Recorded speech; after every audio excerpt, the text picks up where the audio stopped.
How you doing, everybody? My name is Kyle Sears from ZOLL Medical. Today's ZOLL X Series tips and tricks video is going to focus on pacing. So let's take a look.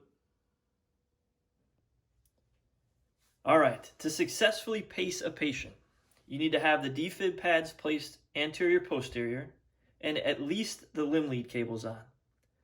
The limb leads are going to tell the machine what's going on with the patient's intrinsic rhythm to determine whether or not a pacer pulse needs to be actively applied to the patient, which we'll talk a little bit about in a second here.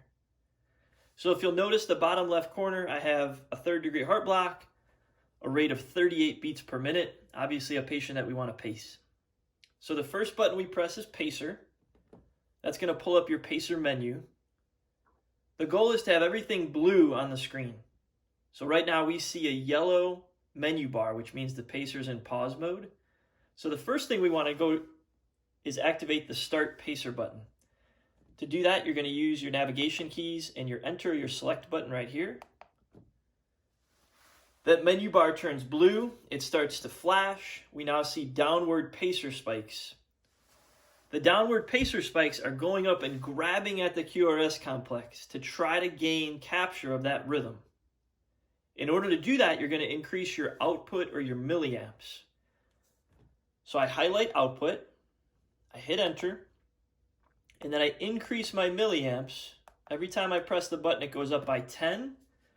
And the visual indicator that we successfully have captured from electrical perspective is seeing the downward pacer spikes lined up with the QRS complex. Every time I hit the button, it goes up by 10 and down by 5. So the goal would be to maintain capture at as low of an energy as possible for the comfort of the patient. My green number now matches my 70 paces per minute, which is what the rate is set at initially. And we're pacing successfully. Now, because we have the limb leads on, the machine is going to be able to determine whether or not this patient needs to be paced based on their intrinsic rhythm.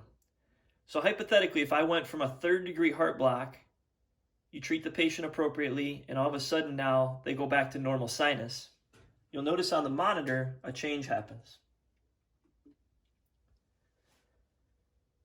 See how we've lost the blue pacer spikes and the QRS complex is now flipped upward and looks normal?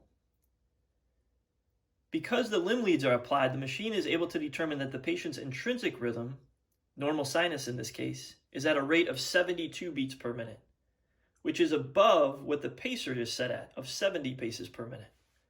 So the machine says, hey, I don't need to pace this patient, they're pacing themselves at this point. If that rate falls back below the 70 paces per minute, in this situation I'll go back to a 3rd degree heart block for easy examples.